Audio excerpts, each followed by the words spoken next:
In this video, I'm going to show you how to set up your Google Analytics account and add the tracking code to your website using a plugin so that you can learn some more information about who's coming to your site, where they're coming from, all of that sort of stuff.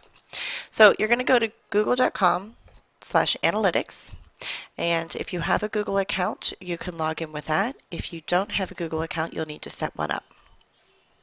So I've already logged in and I have several different accounts on mine.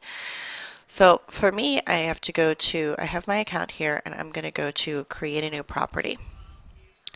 This is, what would you like to track? Is this a website or a mobile app? For me, I'm going to do a website. We're going to give it a name. And this is mostly for your internal reference. And then the website. So just fill in the information here as to what it would need to be. That's appropriate for you, and you'll get your tracking ID. And then while we're waiting for that, let's go over to the site, and we do need to add a plugin. Now, you can just take the code that Google is going to give you and drop it into your theme somewhere, but I prefer to use the plugin because that way if I change the theme, I don't have to worry about that.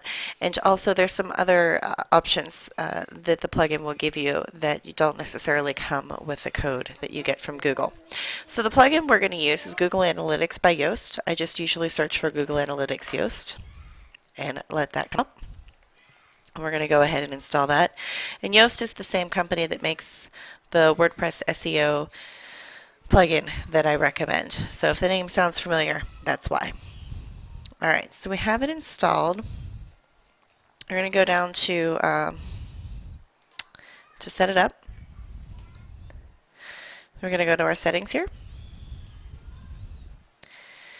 And the first thing it's going to ask you to do is if you want to authenticate with your Google account. So if this is something that you're doing for your website and you're logged into your Google account, you can go ahead and click the authenticate with your Google account. If you're doing this for somebody else, maybe you're working on a site for a client and you don't have access to their Google Analytics account, but they gave you the UA code, that's going to go here. So that is this number here that you'll get from Google Analytics. So you could just put that in here. And then these are some of the other options that I was talking about. Do you want it to track the outbound clicks and downloads? I would like it to do that so that I can have see what links people are taking off of my site, what things people are downloading, that sort of thing. Do I want it to track anonymous data? I don't really, but that's my preference. I like it to ignore when I'm logged in, so I'm going to go ahead and tell it to ignore administrators as well, and that way it's not skewing the information about how many visits or how many people are coming to my site, whether they're unique visits, the bounce rate, stuff like that, if I'm working on my page and I'm clicking back and forth a lot. So I'm going to go ahead and leave that be and save my changes. So now I have Google Analytics set up on my website. And although they do offer some real-time tracking settings, it usually takes about a day to get some good information.